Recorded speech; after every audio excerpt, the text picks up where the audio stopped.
It is 17 hours GMT right here in Accra, Ghana. Good evening. Welcome to Starr today here on Starr 103.5 FM.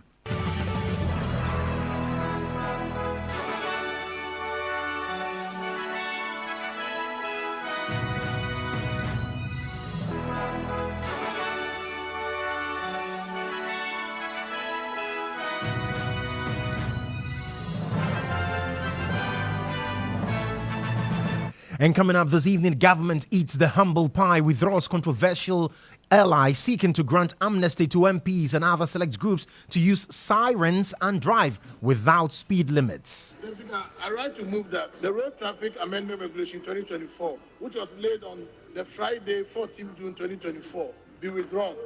Mr. Speaker, this has become necessary based on extensive engagement with leadership. It is so withdrawn, Mr. Speaker. Tonight on the bulletin, we'll fact-check claims by the minority in parliament who are denying knowledge of the ally, plus also the speaker who says no such ally is before the house. From sirens and also no speed limit. This social media thing, there is nothing like that before Parliament. Well, stay with us because we have extensive one on that particular story. Also, African leaders urged to prioritize foundation learning as statistics reveal 9 out of 10 children in sub-Saharan Africa cannot read with comprehension by age 10. Education in Africa is plagued by a twin problem. Many children are out of school, and then most children in school are not learning. So they are schooling but not learning. Also, former medical director at Ridge Hospital calls for the arrest of the chief director and other officials at the health ministry over 3 million pieces of male condoms and other contraceptives valued at 1.34 million cedis gone missing at the Eastern Regional Medical Stores. So I applaud the Auditor General for instructing that the Chief Director and the officers involved at the stores should be held accountable, because the driver should have returned to report to them that he had delivered the goods, and they're also seeing the signatures of the recipient on the duplicate to really attesting that the goods have been delivered. You really have to stay with me because I've got details of these stories and more. Stay.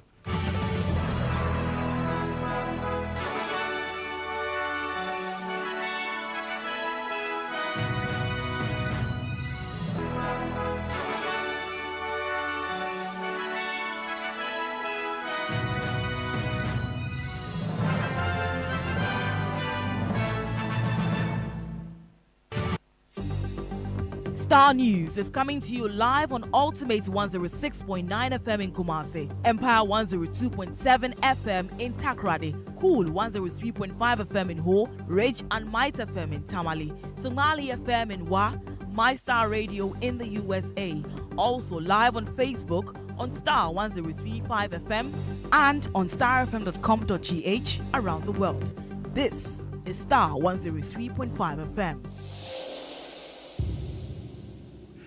Grateful for your company this evening and welcome aboard Ghana's most comprehensive news analysis program, Starr, today here on Starr 103.5 FM. We are also streaming live on Facebook at facebook.com/Starr 103.5 FM. And do join us with your thoughts, your comments, your views and contributions there. And more importantly, remember to share the video and let others also benefit from the news this evening. And you can also get interactive via WhatsApp. The number is 0552 880 216 0552 880 216. I am Joshua Kodjo Mensah.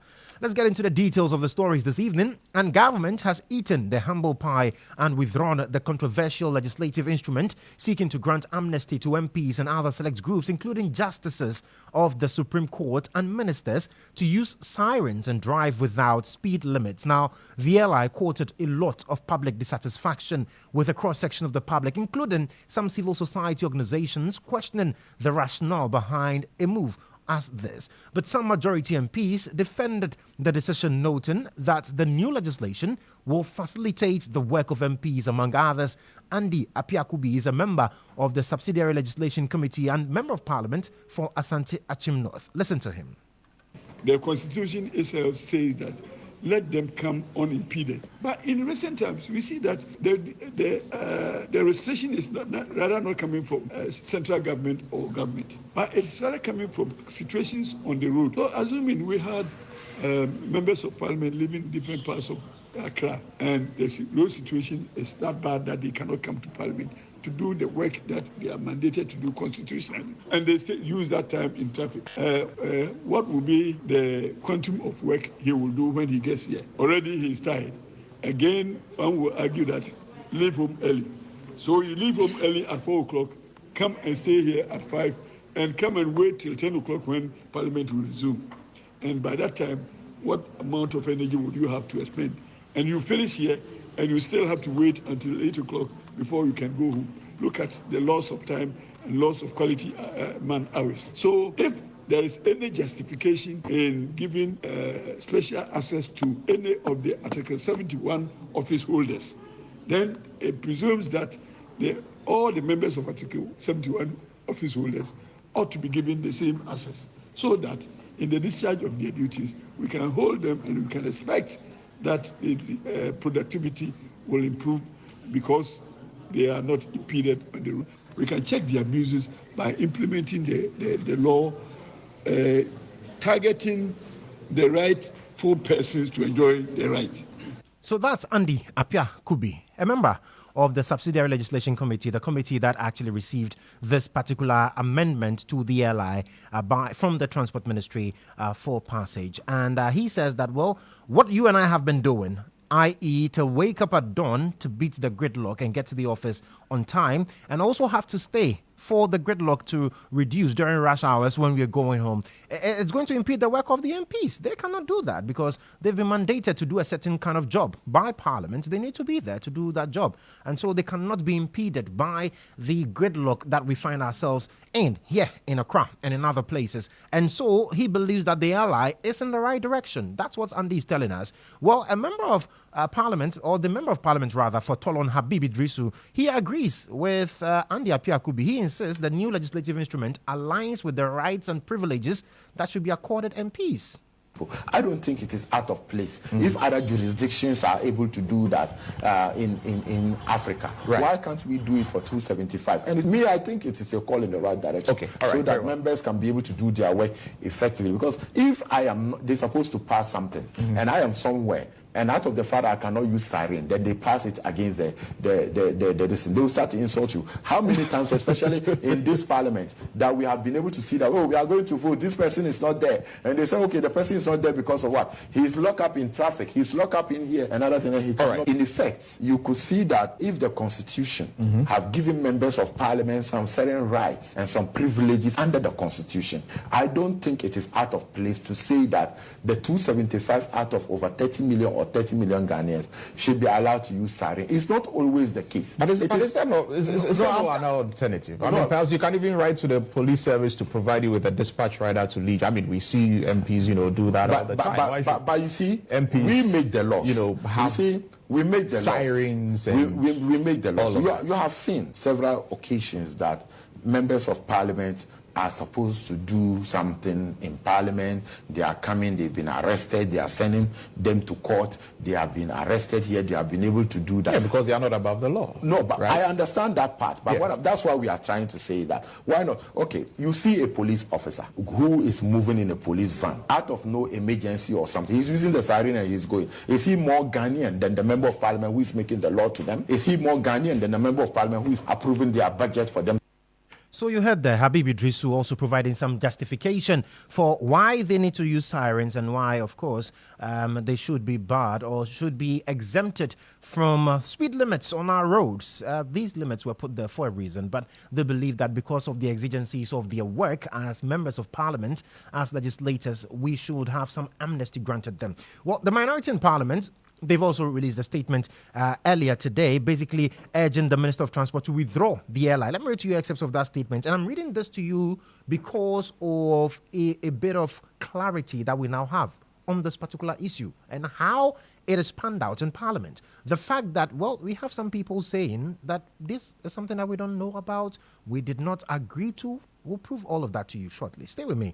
Let me go into the statement of the minority this evening, and it's signed by their leader, the Dr. Kaziala Tuforsen, and it says, the NDC Minority Caucus has taken note of the public sentiment expressed in respect of the proposed amendments to the Road Traffic Regulations 2012 LI 280, which were laid in Parliament by the Honourable Minister of Transport on the 14th of June 2024. Now, take note of this. The minority in this statement says, indeed, that amendment was laid on the 14th of June. And I want you to take note of this because I'll be playing the bite of the Speaker in relation to this. Stay. He also says that we understand that the broader purpose of the regulations was to bring the Road Traffic Regulations 2012 up to speed on many matters relating to the registration and licensing of motor vehicles. However, the legislative instrument also includes provision granting certain public officials, including ministers of state and members of parliament, the privilege to use sirens on the road and not be liable for exceeding speed limits. This aspect of the regulation has drawn huge public condemnation. The report of the Subsidiary Legislation Committee is yet to be brought to the floor for debate and discussion. However, given the sentiments expressed so far, members of the NDC Minority Caucus wish to make it abundantly clear that we stand with the Ghanaian public on this issue and wish to signal our opposition to the amendment without any reservations. Therefore, we have instructed all our members on the committee to strongly oppose it at the committee level. And the question is, when did you instruct your members on the committee to oppose this particular amendment to the LI? Is it because Ghanaians started making noise? That was when the minority decided, you know what, let's oppose it. But what was your position prior to the sentiments expressed by the general public? We'll get into that also shortly. And we have also directed all 137 NDC members of parliament to vote en bloc against the legislative instrument when it is brought to the floor. The government must redirect its attention to addressing the germane issues facing the people of Ghana. It goes on and on and on and on. And finally, we call on the Minister of Transport to immediately withdraw the said legislative instrument before it matures into law after 21 sitting days. That is the statement issued by the minority on this particular issue. Now, I asked you to take note of the date 14th June 2024 because the minority in this statement says that, well, that bill or that amendment in the LI was late. But the Speaker of the House, Alban Sumana Kingsford Bagben, has disclosed at a meeting that he had no clue of such an LI, indicating that no such legislative instrument is currently before the House. Now listen to the Speaker. We'll come back and have a conversation on this. From sirens and also no speed limit. I mean, this social media thing, there is nothing like that before Parliament. There is nothing like that before Parliament. And so I thought maybe something was being done behind my listen. So I started calling all over. And all my directors said no, they have not seen anything like that. I have the responsibility of admitting many of these things. Sometimes they may elude me, but I haven't seen any such thing. Then later on, I was told it was a regulation that apparently was amended. We don't amend regulations. We don't have the power by the Constitution to amend regulations or instruments. We don't have. So to start with, I then told the people that no, that one can't be true. The Parliament cannot amend. We have delegated, the Constitution in fact has delegated that power to other bodies, not to Parliament. And so when they bring an instrument either in the nature of an LI, that's legislative, or CR, constitutional, if out of 100 provisions, we disagree with one, we are not even allowed to amend that one. We either have to throw out all the 100 or we allow it to pass. And they make sure that it is impossible for us to throw it out. Majority votes to throw it out. And in a bipartisan parliament like this, it's almost impossible to get to test majority to vote against an instrument, particularly because of the fundamentalist nature of politicians, not only in Ghana, but many countries. I only succeeded in getting Parliament to throw out an instrument when I was chairman of the Subsidiary Legislation Committee in 1994. And that instrument came from Trade and Industry Ministry. Since then, nothing like that has happened. So you see, there definitely might be lessons for us to learn. Going by your team. Great many lessons. Well, so today on the show, we'll be learning some of those lessons, as the speaker says. And instructively, he mentioned in that soundbite you heard that no such LI is before the House. So the minority says it was laid on the 14th of June. Speaker says there is nothing like that. What exactly has happened? But what we do know that the non-existent LI, according to what my inference from what the speaker said, the LI is not before the House. But today, in Parliament, the Minister of Transport, Kweku Oforisiama, he announced a withdrawal of that LI following public uproar. Listen to him. I write to move that the Road Traffic Amendment Regulation 2024, which was laid on the Friday, 14 June 2024, be withdrawn. Mr. Speaker, this has become necessary based on extensive engagement with leadership. It is so withdrawn, Mr. Speaker. Yeah. He says based on extensive engagement with leadership, they've decided to withdraw this particular LI. That's the transport minister. But let's have a conversation on this. And we've been doing some digging right here. And my colleague Adam Kodjo, he has joined me. He's with the research desk. And usually when he's here, we break down numbers. Today, we are not looking at numbers. We are looking at dates, history, what happened last month, for which reason we find ourselves here. This particular LI granting amnesty to MPs and some Article 71 office holders to use sirens, blare sirens, add to noise pollution in the country, and then also not be liable for exceeding speed limits on our roads that are not functioning properly, our roads that are in very sorry state. They want amnesty on that. But that LI has been withdrawn. Adam, you have joined me now. Let me welcome you. But then, so how did we get to this particular situation? Minority says that, and we've heard from some minority MPs who have indicated that, well, this one is one of the majority's things. You know, that's what they always do, bringing things to Parliament and then using the backdoor tactics to get things passed. We don't know about this thing that they are saying. And then Speaker says, this particular one, sirens, exceeding speed limits, there is nothing like that before Parliament. Walk me through it. So, Joshua, the date 14th June 2024 now looks like a historic date in the records of Parliament. So, we decided to go first of all and find the order paper, because the order paper basically tells you Parliament's business for the day. Now, if you go to the Parliament website, you go and look for order paper and look for 14th June 2024. Item number 9. It is stated in there that the laying of the instrument, which is the Road Regulations Amended 2024. Now, the question then is, yes, we found the order paper on the internet, but it could be that someone else presided. You've heard in recent times that some even MPs, I think Katie Hammond at a point in time even presided because some MPs were not in there.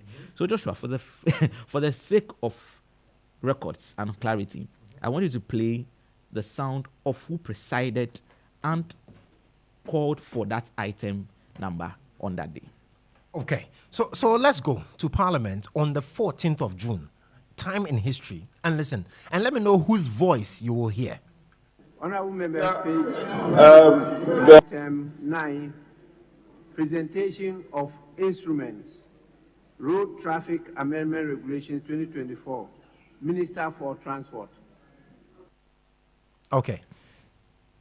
So, Adam. Yes. For those of you who know voices, I want to play another sound, and then you tell me if there is any similarity between the sounds. Sirens and also no speed limit. that thing. There is nothing like that before Parliament. Okay. All right. So there are similarities, granted. And this is the Speaker of Parliament? Yes, so Joshua, that's the Speaker of Parliament who presided over sitting that day. And basically, he called for the laying of instruments. And this particular instrument, the road regulations instrument, is that instrument that contains in it the new exemptions for MPs, justices of the High Court, and the Supreme Court, ministers of state to use sirens. That's one side. And there's another part where there's also a removal of the restrictions when it comes to speed limits for them. So, Joshua, that was what Bagbin first laid. Now, when Bagbin said this, there was something interesting that happened. The chairman for the Subsidiary and Legislative Committee, by name Dr. Dominic Ayene, actually stood up and challenged the laying. Let's listen to what he said in his challenge. Yes, Honorable Dominic Ayene. Right, Honorable Speaker, thank you very much. After the pre-laying, a number of issues came up. And I indicated to the Deputy Minister that we want to see to it that those changes are effected before the laying takes place. So, Mr. Speaker, that hasn't yet been done. I was going to contact him, and if he lays it now, Mr. Speaker, you know the law is that we cannot change anything in it. You know what? I think I need to play this back. Yes, let's play it again. And pay attention. There's another voice you hear in there. There's another voice in the background. Yes. There's another voice in the background. I like voices. Speaker, the respected subsidiary legislation chair, I know they are going to... Okay, my bad. You know what? Let me bring back that sound. I'm going ahead of myself. I think I'm getting too excited about this. Yes, Honorable Dominic Ayene. Right, Honorable Speaker, thank you very much. After the pre-laying, a number of issues came up. And I indicated to the Deputy Minister that we want to see to it that those changes are effected before the laying takes place. So, Mr. Speaker, that hasn't yet been done. I was going to contact him, and if he lays it now, Mr. Speaker, you know the law is that we cannot change anything in it. Right. So there's a voice in the background. Why the rush? Why are you misleading? No. So before you get there, Ayeni says one thing that they had some issues in there, and the minister was supposed to revert back to the committee for those issues to be addressed before the laying is done. Now, as Dr. Ayeni is speaking, you hear a voice in the background. Why the rush? Why are you misleading? Now, for those who know voices, would have been easy for you to get. But because it's in the background, if you are on our Facebook and probably watching, you would have seen somebody seated right next to Dr. Dominic Ayeni in a smoke. That happens to be the North Tongue MP. That's not me, even though I'm in a smoke this evening. So that would be a blue smoke. Right. Your smoke is green and then some jeans inside. Yeah. So, Joshua, that is the MP for North Tongue, Samuel Kodjo Mensah, who was speaking to somebody across the floor, trying to tell Dr. Dominic Ayene, that the issues have been rectified. So he goes in and says, why the rush? Why are you trying to mislead him that these issues have been addressed? Now, based on this back and forth that's happened, the majority chief whip, an MP for Insama Midoji, what's the name? Anodompreh. Right. Comes in and then suggests to the speaker that, well, it looks like we have some issues. So let's put this issue on the side and continue with business for the day, and then we can attend to it some other time. Have a listen. Speaker, the respected subsidiary legislation chair, I know they are going to engage. Himself and the deputy minister will engage. But in the meantime, shall we then move on to other paper addendum? Speaker, with your leave, we then move on to other paper addendum and take item A. So that's Insama Midoji MP. Yes, another prayer. Frank another prayer. Who says, okay, the chairman and then the deputy minister would have some conversations. Yeah. So let's try and push that. Now, guess who speaks next? Tell me. The presiding. The speaker himself. The speaker himself. Okay. And the speaker makes a very simple argument. And this will be the longest sound I'll play because he speaks for quite some time. The speaker makes an argument that in times past, they've had people say, okay, let's push it to the side and go and speak. And at the end of the day, when they speak, nothing really comes out of it.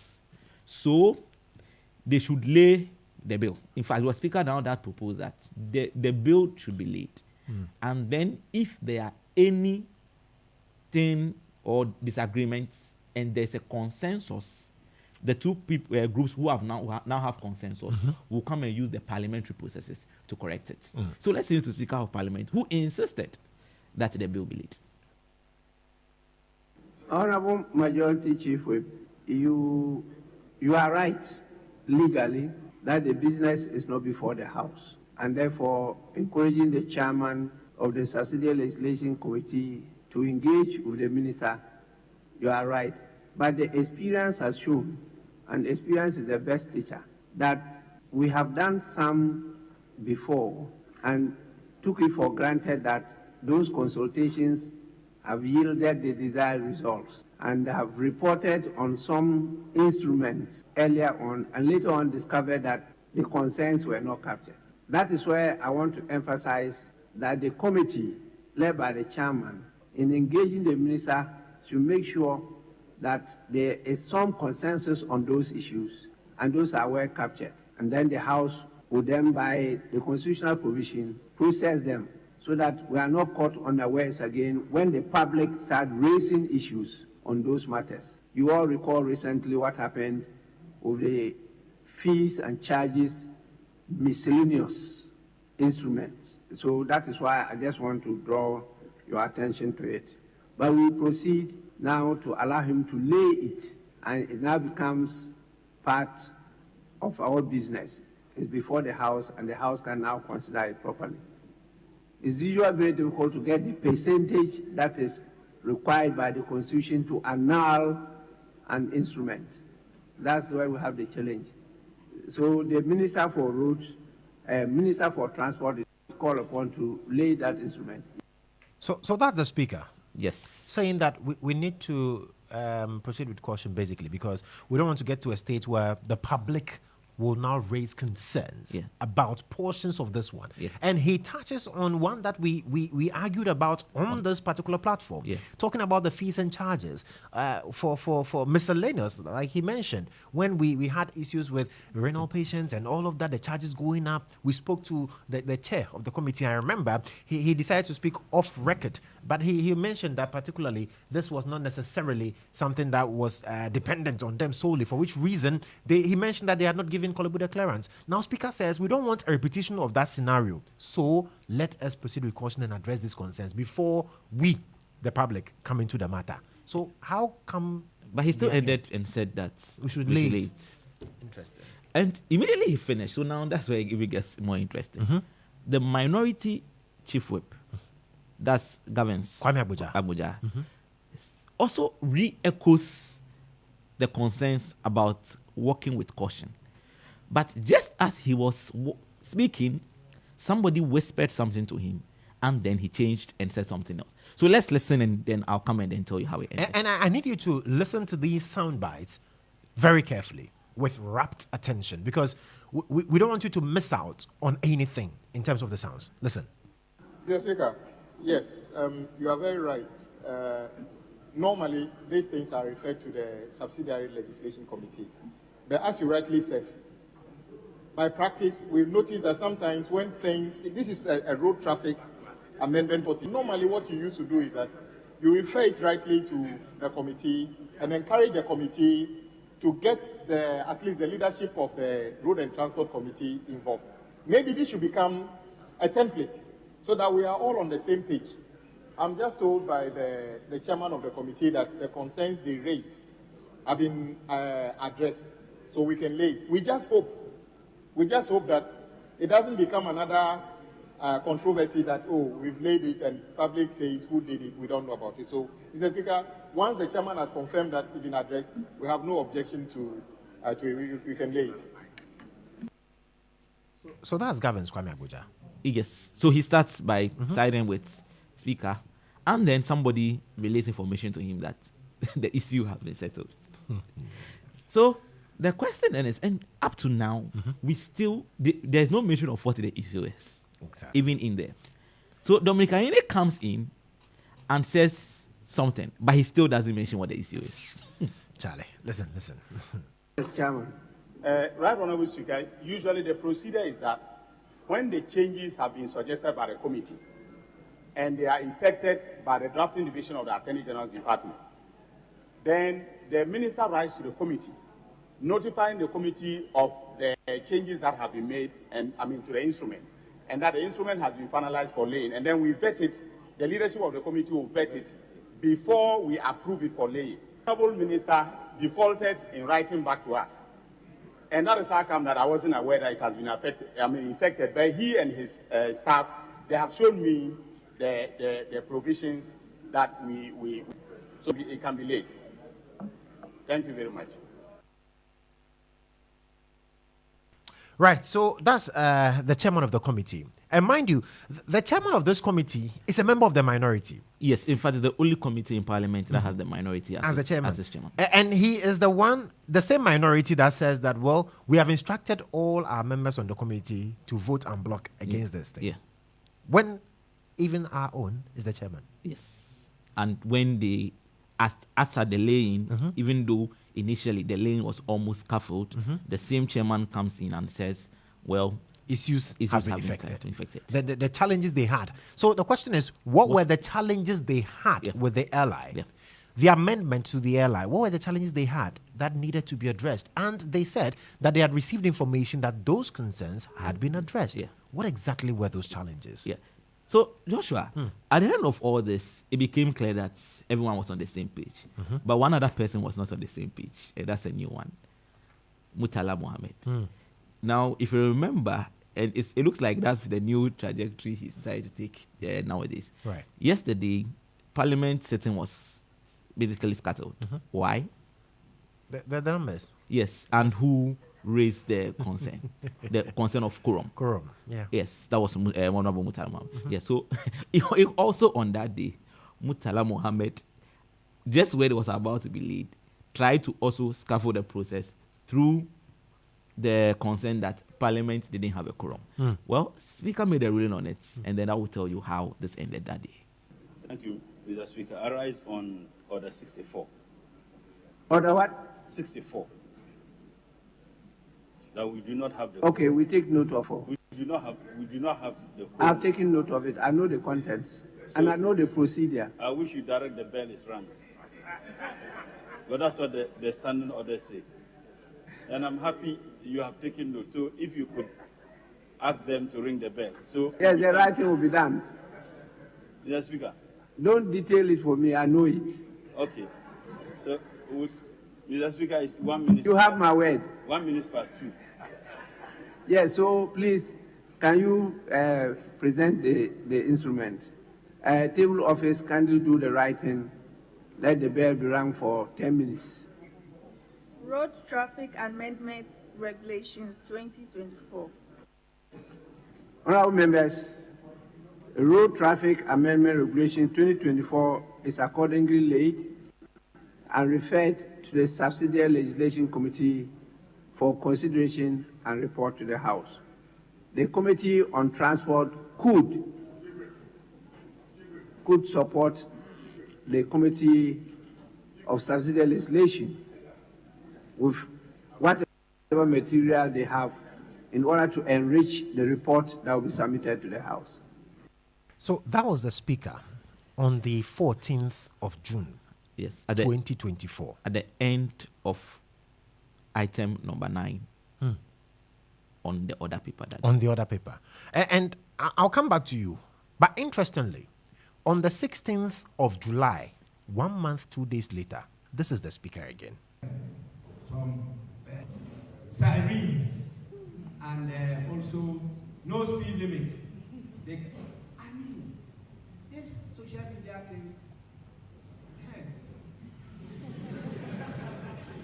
there is nothing like that before Parliament. There is nothing like that before Parliament. And so I thought maybe something was being done behind my listen. So I started calling all over, and all my directors said no, they have not seen anything like that. I have the responsibility of admitting many of these things. Sometimes they may elude me, but I haven't seen any such thing. Then later on, I was told it was a regulation that Parliament was amended. We don't amend regulations. We don't have the power by the Constitution to amend regulations or instruments. We don't have. So to start with, I then told the people that no, that one can't be true. Your Parliament cannot amend. We have delegated, the Constitution, in fact, has delegated that power to other bodies. So that's the Speaker of Parliament today on this particular issue. Yeah. Even though on the 14th, the LI was laid. He says there's nothing like that before Parliament. And it begs a lot of questions. Is it the case that the Speaker is not aware of the full content of this particular amendment? Is it the case that the Speaker was somehow misinformed? What exactly is happening here? But we'll have a conversation. Adam, thank you. Thank you so much for doing the digging and bringing us all of this information. But let's get to the phone lines and speak to the Executive Director for the African Center for Parliamentary Affairs, Dr. Rashid Draman. Doc, thank you so much for joining us on Starr today. Good evening.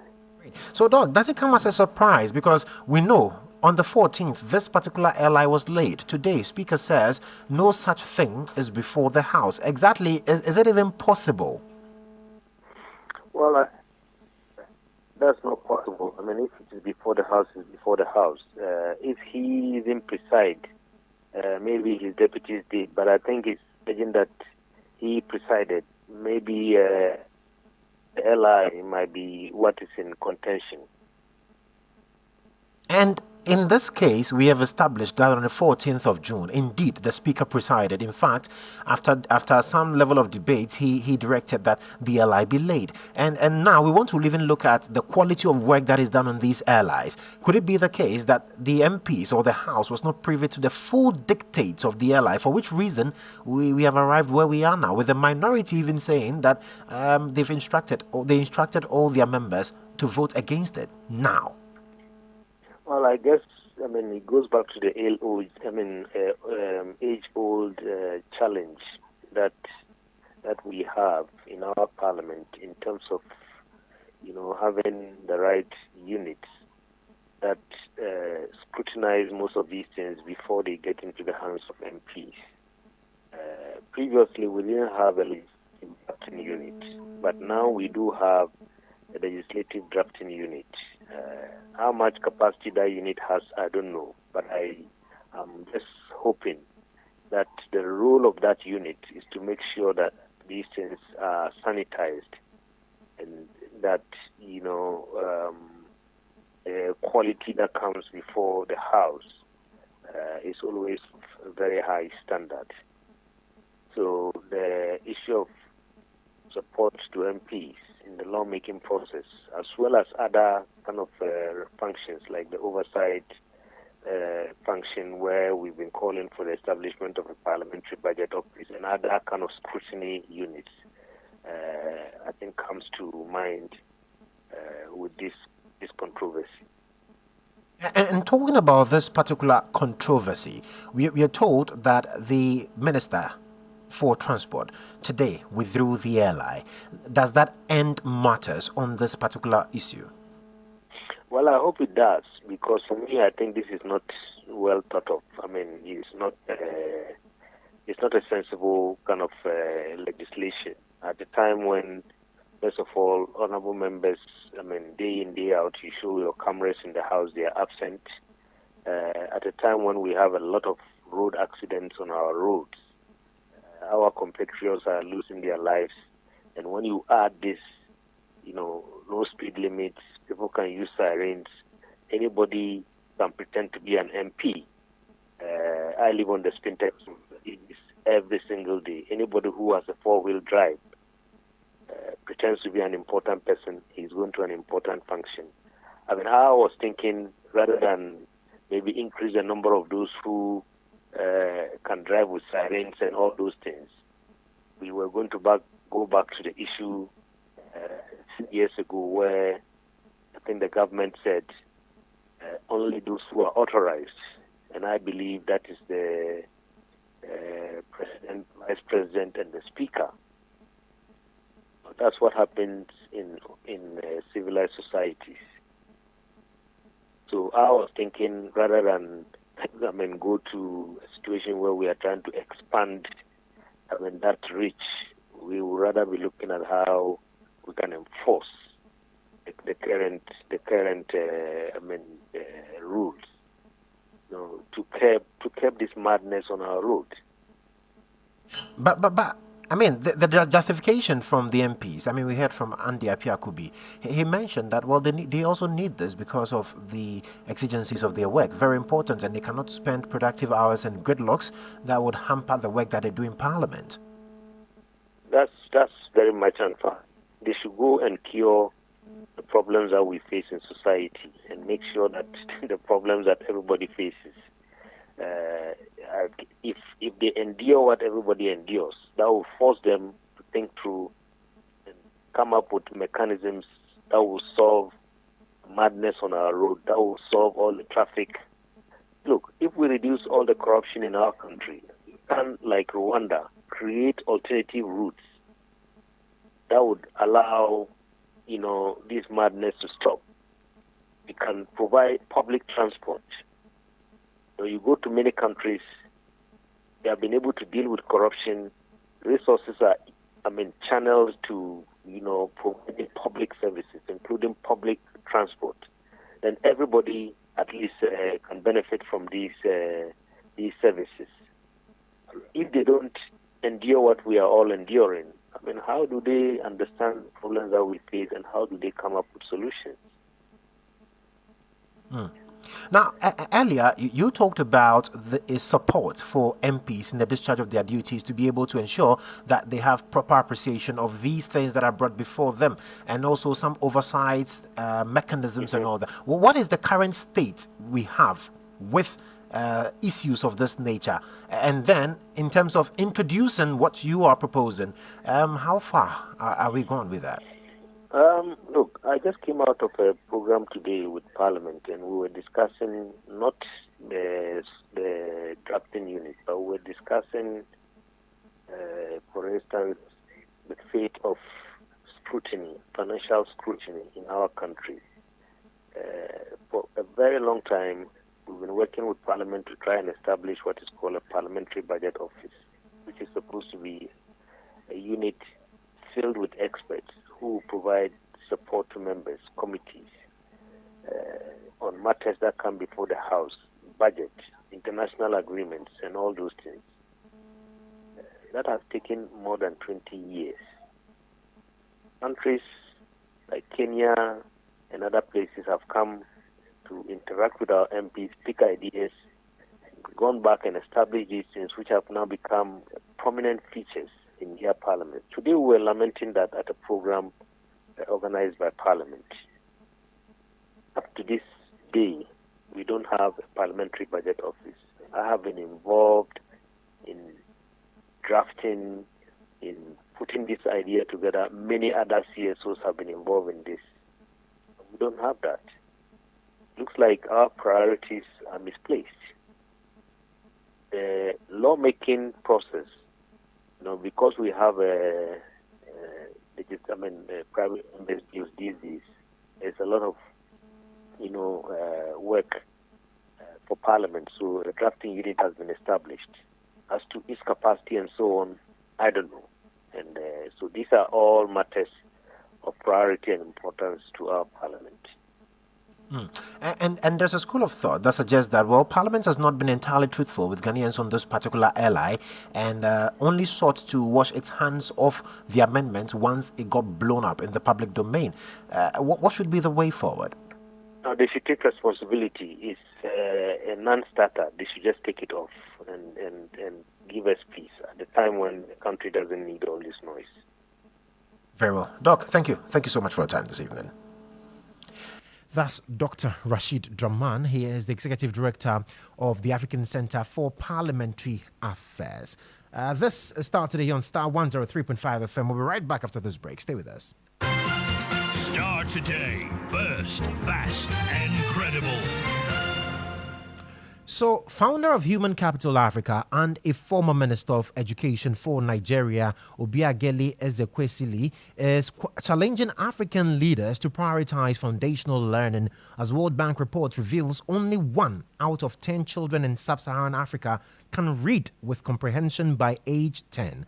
Now, this worrying development, Human Capital Africa believes, should push governments to put in place urgent mechanisms to stem the tide. Speaking at a presidential media briefing here in Accra to call for urgent and immediate actions to tackle the learning crisis that faces Africa, Obi Ezekwesili noted that the quest to address issues of job creation on the continent will amount to naught if the concerns of foundational learning is not addressed as soon as practicable. Listen. Africa is plagued by a twin problem. Many children are out of school, and then most children in school are not learning. So they are schooling but not learning. And here we try to show the number of out-of-school children. You can see our continent being towering above all other regions as far as this malady is concerned in the 21st century. Now that twin problem is manifested in this next slide, where you see that it is only 1 out of every 10 of our children in the foundational classes are able to read with comprehension, meaning that some don't even know how to start to read a word. Then they can't read a sentence. They can't read a page of a book. They can't read a book, but they've gone through schooling. It's a disaster that we must address. The statistic from the World Bank study paints a very sobering picture, because it means that we would have so much of our dreams, 2063, unfulfilled. The evidence that we then get that shocked us was through this study, the RISE program. It basically engaged with bureaucrats and leaders of education on the continent and said, what percentage of your children that are in school do you think are learning? It was very interesting, and we will say that next. But that same study was able to show that foundational skills are crucial, not only for Abel, for the individual economic gain she will get.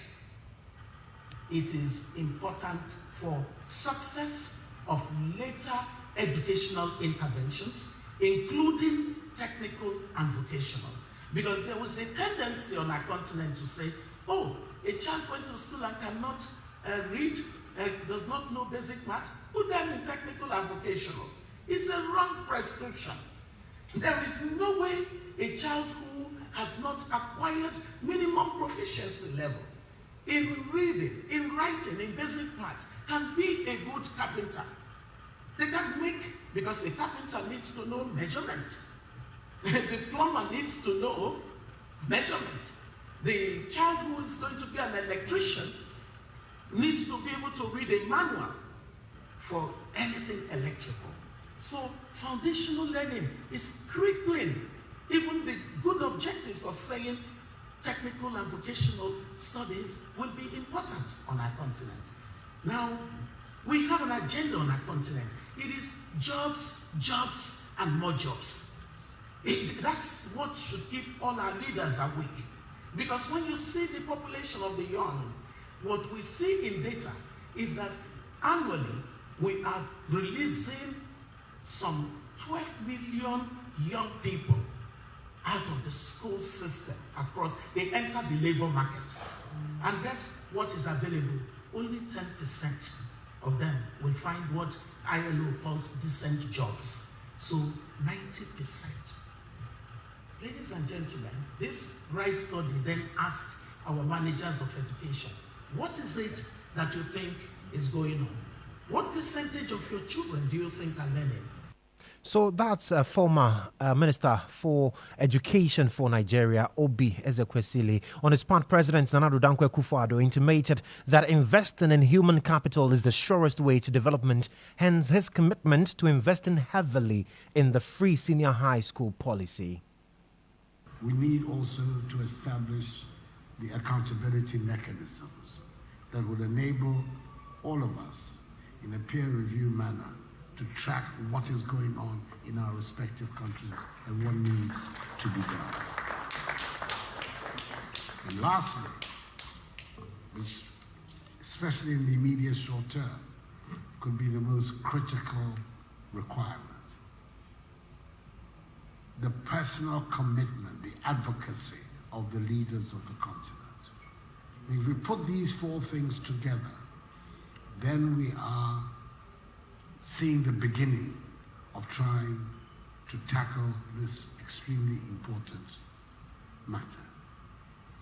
I keep saying, and I think it's extremely important for Ghanaians and the wider African community to remember that we began our independent life at the same time as the Republic of Korea.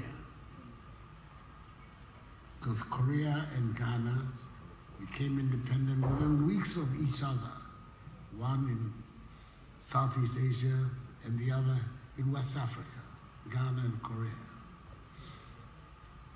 65, nearly 70 years later, the difference in the development experience of both countries doesn't require me to point it out. It is obvious.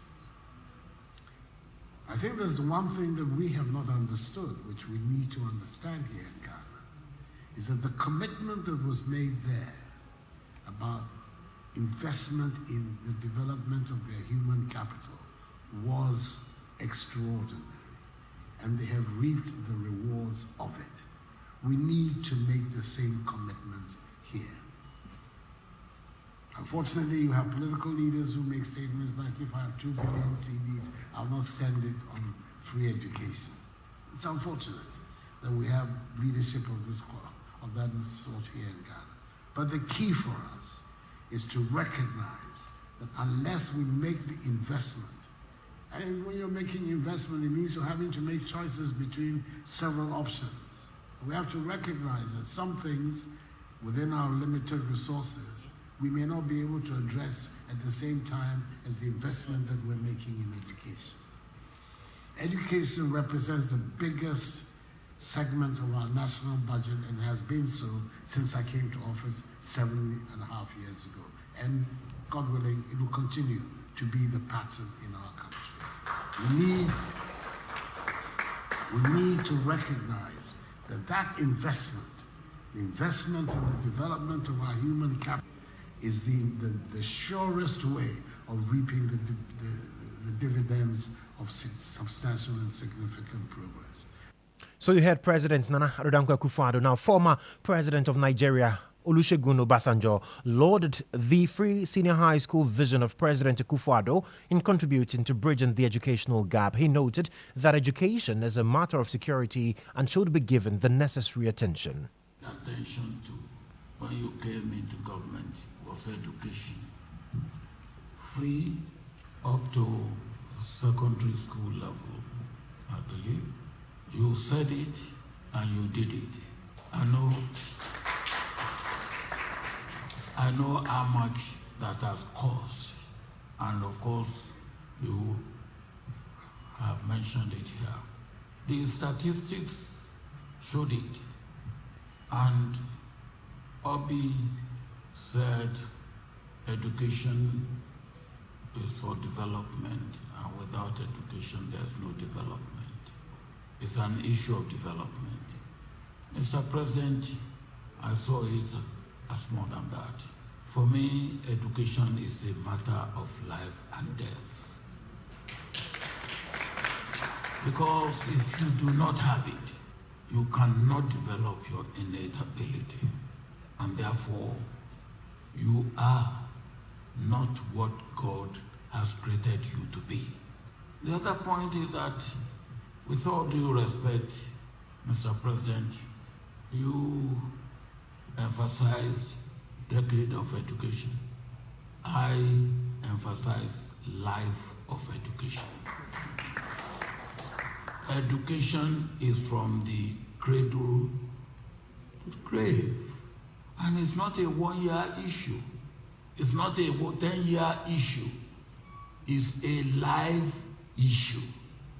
Mr. President, I am particularly delighted that you said that when the mid-year AU meeting will be holding here, we will hear your voice on education. You heard former President of Nigeria, Olusegun Obasanjo. You're still listening to Starr today here on Starr 103.5 FM. And in case you're listening to us outside Accra, you're definitely doing so on one of our affiliates. So let's acknowledge our affiliates and we'll be back with more stories. Stay with us. Starr News is coming to you live on Ultimate 106.9 FM in Kumasi, Empire 102.7 FM in Takrady, Cool 103.5 FM in Ho, Rage and Might FM in Tamale, Somali FM in Wa, My Star Radio in the USA, also live on Facebook on Starr 103.5 FM and on starfm.com.gh around the world. This is Starr 103.5 FM. Starr Today, burst, fast, and credible. Now to more stories right here on Starr Today this evening, and public health analyst and former medical director at the Ridge Hospital, Dr. Thomas Anaba, is calling for the arrest of the chief director and other officials of the health ministry over some 3 million pieces of male condoms and other contraceptives valued at 1.34 million cedis gone missing at the regional medical stores of the Eastern region. Now, this was captured in the latest Auditor General's report on the public accounts of ministries, departments and agencies, which uncovered more than 2.41 billion cedis financial irregularities in 2023. Now, according to graphic.com, the driver, Joe Jatin, has also not been able to account for the items till date, prompting the Auditor General's inquest and efforts to recover the funds. Here's a news desk report. Discovered the irregularities which were detected through the temporary central medical stores requisition and issue voucher dated 22nd August 2022. The report stated that a follow-up investigation at the regional medical stores showed that Mr. Jating failed to deliver the contraceptives to the storage facility. As a result, the items remained unaccounted for and their whereabouts remained unknown. This discovery suggested a potential case of misappropriation or mismanagement of public resources, warranting further investigation and action. The Auditor General therefore directed the Chief Director of the Ministry of Health to ensure that the head of the temporary central medical stores recovered the amount of 1.34 million Ghana cedis from the delivery officer. The report also recommended that the recovered funds be paid into the Auditor General's recoveries account at the Bank of Ghana. It said failure to comply would result in the Chief Director and the head of the temporary central medical stores being held personally liable for the debt. The Ministry of Health, according to the report, responded that it had referred the matter to the Health Intelligence Unit for further investigation. It said the Health Intelligence Unit is working closely with the Criminal Investigations Department of the Ghana Police Service to investigate the issue. So you heard a news desk on that particular development. But speaking to my colleague Lantam Papanko earlier on our sister station GH1 Television, Dr. Thomas Anaba said the Auditor General must instruct for the arrest of the Chief Director and other officials at the Health Ministry. What I know for sure is that the consignment left Accra and never got to its destination, and then those responsible to make sure the consignment gets to its destination have not done anything at all to apprehend the one who ran away with the goods. We know for a fact that any consignment that leaves the central medical stores is supposed to be accompanied with a document that has duplicates. When it gets to the destination, then the receiving officer will receive it and authenticate the quantities, the numbers, the quality, and how they came, and then write on it, and the one delivering would sign, the one receiving would sign. If there's discrepancy, then it will be reported, then the corrections made. Then the one who delivered will send the signed documents back to the one who sent him to deliver it. This shows accountability. So therefore, if a driver is able to go away with 3 million condoms from the health system, and up till now they are still looking for him, it means that he didn't report back to the officer who sent him to discharge the goods to the destination they assigned the goods to. And if he didn't do that, what did they do? They were supposed to get the police involved to apprehend him immediately. They don't wait for Auditor General to come after 2 years to be asking of where the man is and asking that they should try and search for the gentleman who bolted away with those goods. It appears there is a little bit of connivance with the driver, the one who dispatched the goods, and the one who received the items. We must look into this. What did they want to use the condoms for?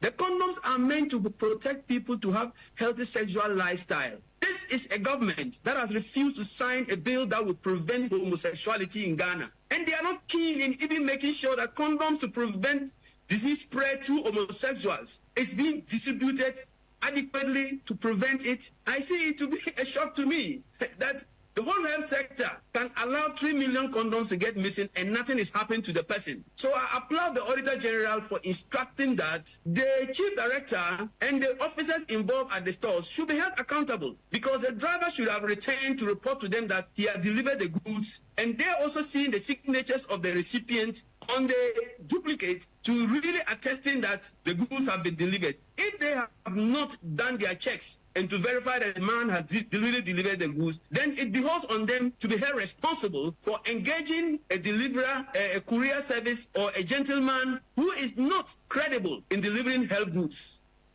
So you heard there Dr. Thomas Anaba. He's the Executive Director for African Center for Health Policy Research and Analysis, speaking on the issue of some 3 million condoms, among others, gone missing, amounting to some 1.24 million Ghana cedis, and that was disclosed in the Auditor General's report. Now, I know a lot of you have experienced, those of you who have bought fuel this morning, you've experienced some slight increases, some 30 pesos increase in per litre in the price of super diesel. Well, LPG is also not left out. We'll have a conversation on that shortly for you. But first, Andrew Dublin, who is the chief economist for Africa at the World Bank, has emphasized that despite the vast economic benefits offered by digitization, Africa is hindered from fully capitalizing on these advantages due to the unaffordability of data. He urged African leaders to implement policies that promote affordable data, enabling the continent to tap into the immense potential of digitization,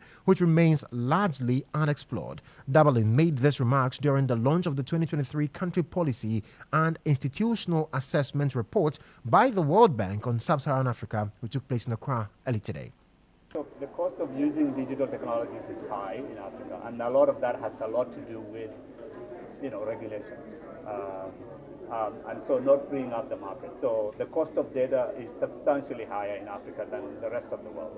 So that has to come down. Now, in addition, though, a lot of these technologies need a lot of these technologies need content creation. The set of applications that are out there for Africans are not really relevant for their context. So people don't find them particularly attractive.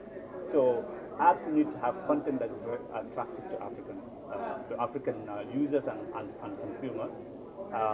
And then you need to have people with skills. You need to build trust, because a lot of people don't trust that these technologies, especially when it comes to banking, are trustworthy, right? So you need to build trust as well. And of course, then you have to make sure that the infrastructure is available and efficient and everywhere. You mentioned. So you heard there Andrew Dublin. He is chief economist for Africa at the World Bank. Now, still speaking about that particular report, the Country Policy and Institutional Assessment Report by the World Bank, it is also revealed that intra-African trade stands at 20%. Now, this indicates that despite the vast trade opportunities existing on the continent, the volume of trade between African countries and the rest of the world surpasses that of trade between individual countries within the continent. The report therefore urges the private sector to capitalize on this opportunity to maximize profits for economic growth. Here is Patrick Mullen, who is country director of the World Bank in Ghana, sharing key findings from the report at its launch. Some of them are very positive, some of them not so, right? So I think the exports to East Asia have increased rapidly. Part of that is mostly perhaps just China, that is obviously has huge demand for African commodities, right? But maybe others as well. The exports to Europe have been declining slightly, not rapidly, but declining. And that's the orange line. Exports to North America have been declining substantially, to the Americas in general. But the one I want you to pay attention to is the green line, the solid green line, right? And that is the intra-Africa trade. It's low and it's not moving. And so here is where a huge potential lies, because if the composition of trade changes, where the region can trade a lot more with itself, this could be a major engine of growth for the private sector. And the good thing to know about this is, the promising thing to know about this is that a lot of the trading within Africa, it's low in general. Only 20% of African exports actually go to another African country. But whatever is traded is mostly manufacturing. And so, in general, it's likely to be much more job creating than the typical African export, right? Which is extractives and a lot of mineral extraction. You heard Patrick Mullen, his country director of the World Bank in Ghana. Now, let's move on to some other stories in business. And the ambassador of France to Ghana, His Excellency Jules Armand Anyambosu, has reiterated the support of the European country to Ghana amidst recent economic mishaps. Recently, Ghana, as part of efforts to restructure its external debt, had to rely on the Paris Club to ensure it's attained sustainable debt levels. Now, addressing the Ghanaian community at the commemoration of the France National Day celebration here in Accra, His Excellency Anyambosu says the quick restructuring is demonstration of France's commitment to Ghana amidst its difficult times. Ghana and France have shared ties for a very long time, with the country being an associate member of the Organisation Internationale de la Francophonie since 2006. In commemoration of the France National Day, a ceremony was held here in Accra to celebrate the democratic values that the two countries share and to highlight the Franco-Ghanaian cooperation, which is beneficial to both countries. Speaking to representatives of the Ghana government, traditional chiefs, artists and the Ghanaian community, French ambassador to Ghana, His Excellency Jules Armand Anyambosu, trumpeted the recent successful completion of the external debt restructuring with the Paris Club as a demonstration of France's support to Ghana. On the economic front, over the past few months, has focused on restructuring her bilateral debt. The Paris Club has done a remarkable job in record time, enabling Ghana to regain her financial margins. I don't want to blow my trumpet, but I'm very proud to say that France has demonstrated its full support to Ghana during this difficult period and will continue to do so. His Excellency Anyambosu also revealed plans to support 30 persons in the Ghanaian creative arts industry to enable them evolve into entrepreneurs. Talented plus entrepreneurship, they just need money to grow their business. Of course, we need to make this happen professionally. So I'm very glad, I'm very honored, and it is a very fruitful collaboration between our two countries that we are now ready to give money to some of them. President Akufo-Addo, on his part, expressed gratitude to the French Republic for the restructuring of the debt in record time. The Paris Club, whose whose official creditor committee is co-chaired by the Republic of France and the People's Republic of China, for the satisfactory work that has brought a solution to Ghana's debt restructure, as the ambassador said, in record time. I have personally already expressed my appreciation and thanks to President Macron and President Xi Jinping. Ghana this year will apply to become a full member of the Organisation Internationale de la Francophonie during the 19th Francophonie Summit, which will take place in October 2024 in Villers-Cotterêts in France. Well, away from that, let's look at some other stories this evening. And being born with a disability is a complex undertaking that requires the collective effort of society. Now, while the challenges are great, the rewards are even greater. Disabilities represent enormous opportunities and potential that we all stand to gain from, which can only be realized by removing barriers and fundamentally changing the way we perceive disability. So in this feature, my colleague Rosemond Akwakwajete, who is celebrating her birthday today, tells the story of Valerie, a 22-year-old determined to succeed despite her challenges with cerebral palsy. Valerie, a 22-year-old final year psychology student at the University of Ghana, is a living example of how disability is not inability. Valerie's dream is to become a lawyer and a guidance and counseling specialist, especially for persons like her. I am quite talkative. Ultimately, I wish to become a lawyer. But before that, I wish to do criminal psychology.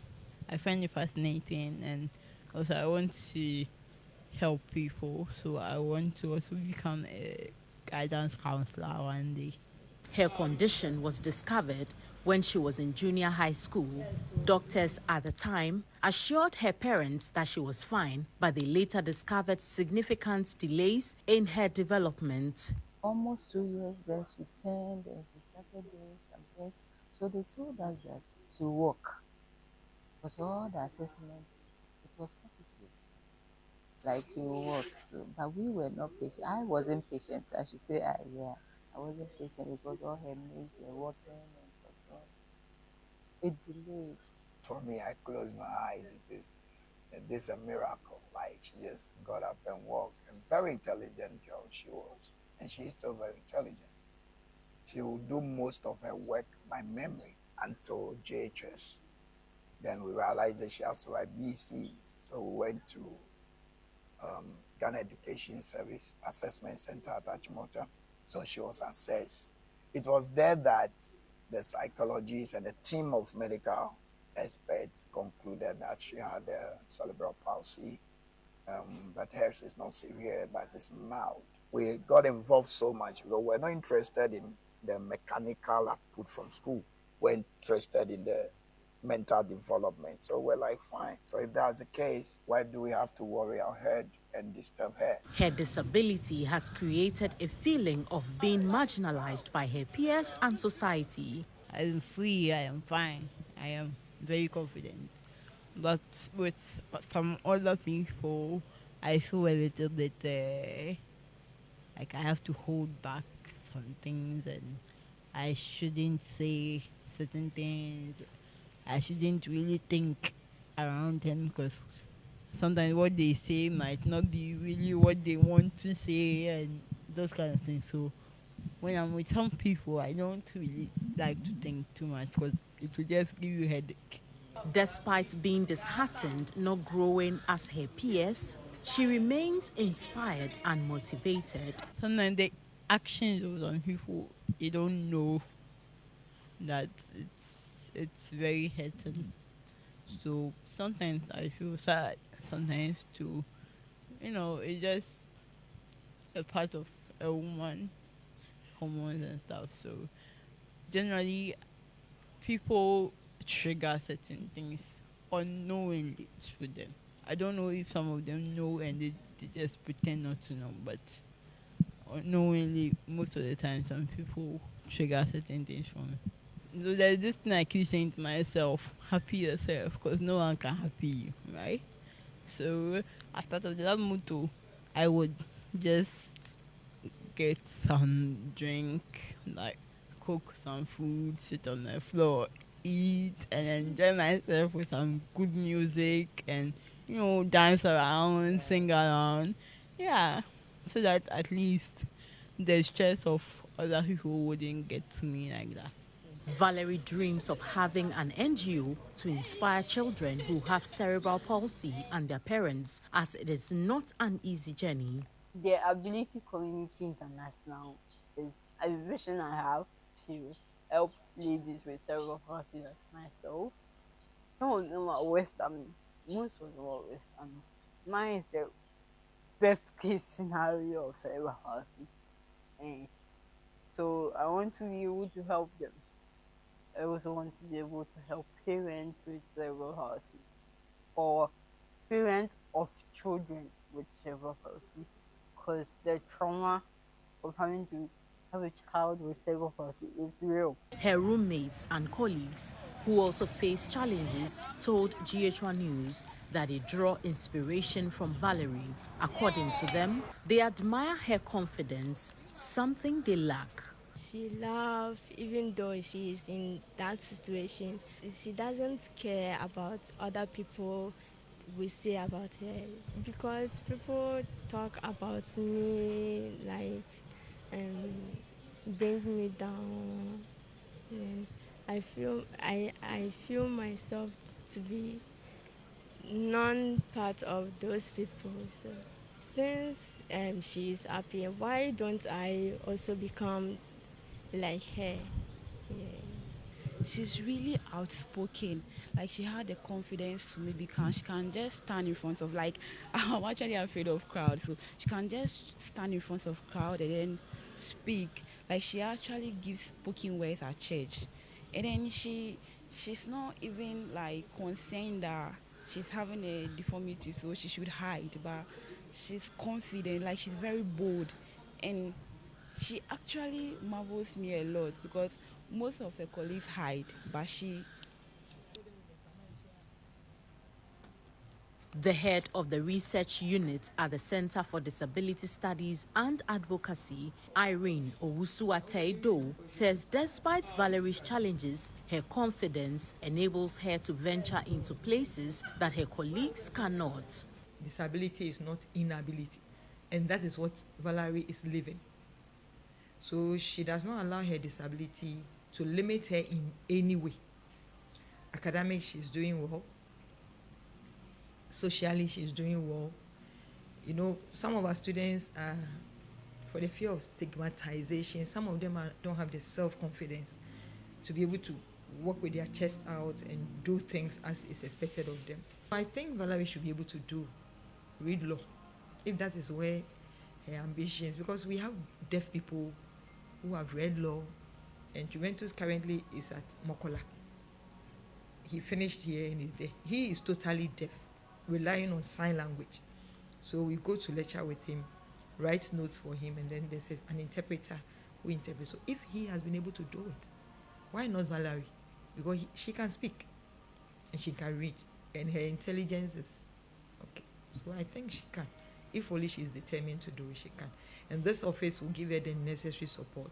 Valerie's journey with cerebral palsy is a testament that persons with disabilities can lead productive and fulfilling lives. Reporting for GH1 and Starr News, Rosemond Akwoko Ajiti. God, I'll make you shy. In your wedding day, I'll make you shy. Like, that's my main aim. And that's the story of 22-year-old Valerie defying her current situation and making sure that she is actually living her best life. Time to bring you the sports, and Benjamin Yamwa has joined me. Ben, are you living your best life? We're working to defy gravity.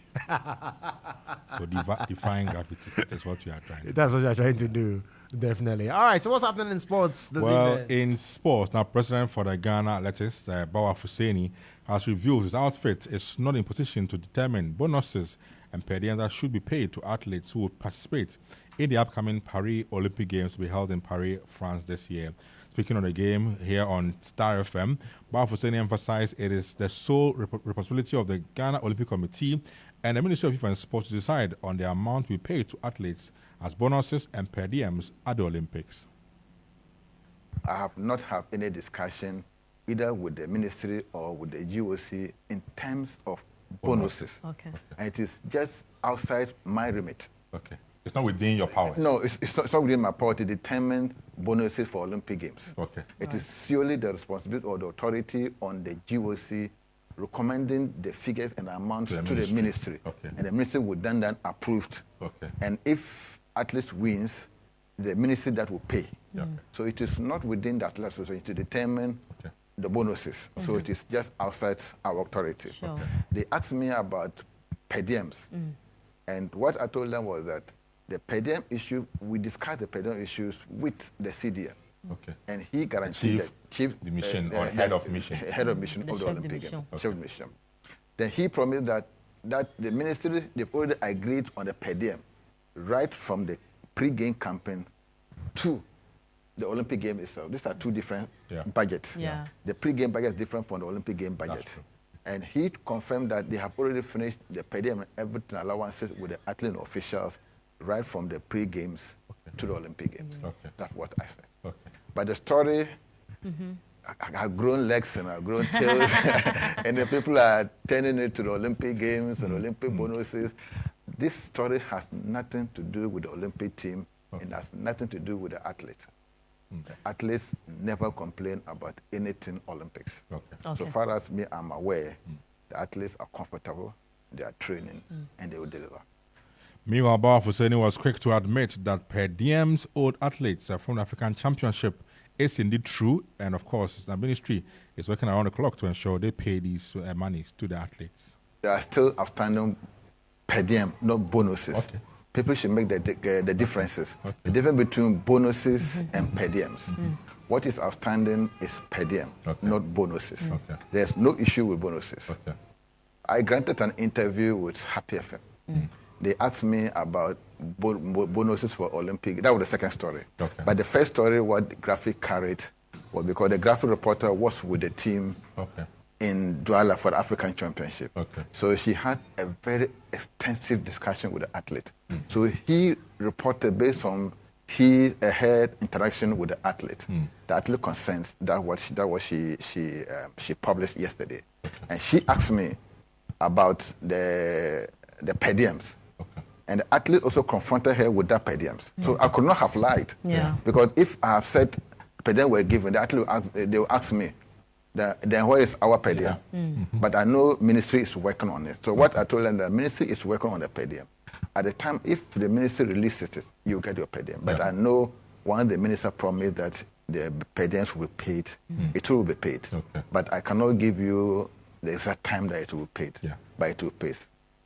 Bao Husseini is president for Ghana Athletics, who of course are repping Ghana at the Olympic Games. Meanwhile, Benjamin Willie Graham, the media attaché with Team Ghana at the Olympic Games, has revealed the team is actively training in Strasbourg, France, ahead of the Olympic Games. The team left Ghana on July 11 and have been training vigorously with 9 days to the start of the Olympic Games, which is set to kickstart on July 26. No, I mean, it's been amazing. We meet up almost every day. Our doctors and physios are always working on the athletes. Anytime an athlete feels a little bit of a nudge somewhere, they are quick to call on the physios and they rush to their rooms and they get them done. They have their own timelines in terms of the training schedules, what has to be done, whether there's a gym work or it has to be on the field. These are all discussed in the morning breakfast, and then eventually we kickstart all the activities. So the athletes are in great shape. And if you come and see the jokes that they throw around each other, I'm particularly excited to see that they're not under any pressure at all. They're just relaxed and going through their normal workouts, and they're just looking for the big opportunity to meet their colleagues, the Games Village, and then they start their necessary work. Benjamin Willie Graham is the media attaché to Ghana, or Team Ghana, preparing currently in Strasbourg, France for the Olympic Games. Meanwhile, Kylian Mbappe today was unveiled by Real Madrid. Over 80,000 fans turned up at the Bernabeu grounds to witness the unveiling of Kylian Mbappe. And he's speaking to the crowd. He said he has been a dream all these years for him to finally join the big club, Real Madrid. That's it for sports. Hala Madrid. Hala Madrid. So those 80,000 fans, if all of them give just 10 euros. Yeah, I can do the multiplication and the maths. 800,000 euros. Yeah. I'm calculating everything in money. Many thanks to you, Benjamin Yama, for bringing us the sports. Let's check out what is happening elsewhere. And in Kenya, or in Rwanda rather, Paul Kagame has been re-elected as president, amassing 99% of votes in presidential elections, facing off with two other contenders. Now, the development, which comes across as good news to the newly elected president, has received harsh criticism from a commentator on African affairs, Joseph Ochieno. According to him, President Kagame might be a good president when it comes to development in Rwanda, but having 99% of voters vote for him shows how intolerant he is about democratic stability in Rwanda. Credit to Kagame, credit to the Rwanda since actually the genocide, and particularly since the coming of Paul Kagame. Yes, you may not like the guy, but the guy has seemingly a vision for Rwanda, his way, and one vision which is about Rwanda and the people of Rwanda. And broadly, it seems to work in the sense that, but you will not find that in Kigali. Kigali is extremely smart, or Rwanda generally. The guy is invested in key aspects of the economy, key aspects of the welfare of the citizenry. The country is generally quite organized. So from that perspective, the ordinary Ugandan who would go for equivalent of, maybe a rand a vote, will not apply in Rwanda because by and large, they're relatively better catered for. So in a way, from a service provision point of view, you would not argue that the same grievances young guys in Nairobi, Kampala, or perhaps in parts of Johannesburg on the outskirts of Cape Town would be raising in Rwanda. But that said, it is, yes, really, really not that normal democracy that you'll be talking about generally across the African continent or perhaps across the world. Whatever the case, the balance between Rwanda's mini stability, its economic prosperity, as it were, the order, the organization, the discipline, plus the democratic dispensation and, if you like, rights, basic rights that you and I think about globally. It's a balance that is difficult to strike. At the moment, whatever happens, the jury would still be continuously out. Kagame is excellent in terms of his delivery, but absolutely, generally intolerant to direct competitive democratic opposition, the manner in which you and I know. Let me now take you to the United States of America, where the just elected running mate for the Republican Party, J.D. Vance, has accused the Biden-led administration of losing control over relevant American affairs, such as ensuring global peace. In his first interview after being named as Trump's running mate, he urged Americans to believe in the policies he and former President Trump will put forward once they are elected. What are Republicans running on? Delivering the peace and prosperity that Donald Trump already delivered in his 4 years. What are Democrats running on? Lies and complete distortions of people's records. That is something I think the American people are going to reject. They're too smart for it. I said on January 2nd when the year started, I said, let me tell you what this year is going to be like. And I try to give a perspective to my audience. It's not my first rodeo, That's right. JD. And I said, the Democrats are going to try to make this election about, quote, democracy in peril. How often have we heard that? Meanwhile, they might want to disenfranchise every primary voter that they had. And they wanted to get Donald Trump off the ticket in some states. Another example. It would be about January 6th. It would be about abortion. We hate Donald Trump. Exactly right. Can they run on the issue, is the country better off than it was 4 years ago? Of course they can't, Sean. They can't run on that at all. And they can't run on the issue of, is the world more peaceful than it was 4 years ago? Remember when Donald Trump left office, you had real growing peace movements all over the world.